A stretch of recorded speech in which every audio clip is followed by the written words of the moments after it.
Your Ladyship, Madam Chief Justice, Deputy Chief Justice, and Associate Justice of Supreme Court, I wish to respond to three very quick issues that were raised by my learned colleague, Ms. Julie Soweto. The first one relates to a form that was shown this court. I will want the form to be projected. We will. Whatever that was projected from the portal, that is what we want the court to see. What Ms. Julie Soweto showed. You could go, please go to Jose Camargo. I want to produce to the court the original form 34A. It's okay. Yes, you can see. It's okay. I want to produce the form 34A, the original form 34A. And I want to inform the court that the name Jose Camargo on that form is an overlay. Jose Camargo, the register of the QR code, that was printed by Smartmatic International, and it was printed in the name of Jose Camargo. You can show? The register is available.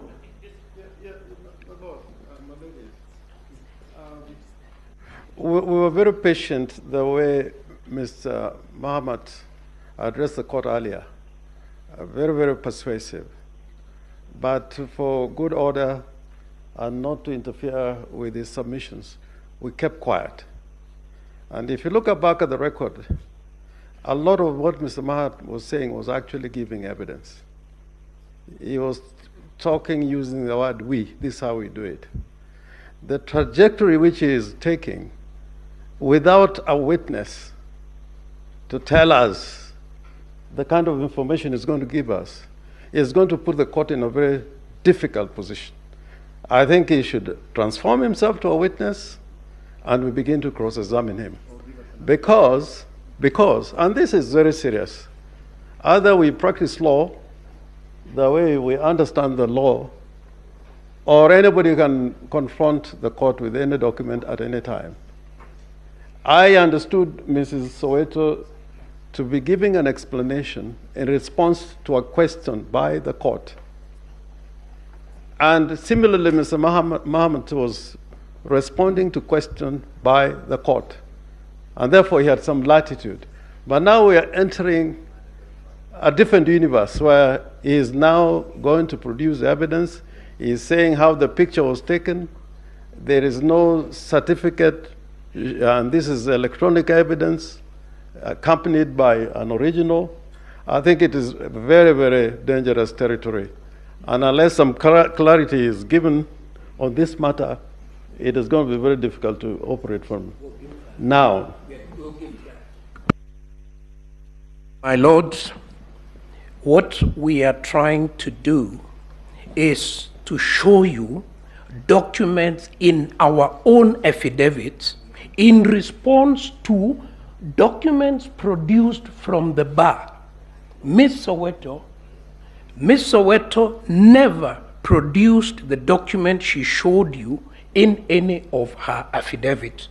When we now invite you to look at the original and to make the argument that my learned friend is about to make, that there is a deliberate misrepresentation of what the original document looked like. So we are treated to this attempt to block that fact from the court.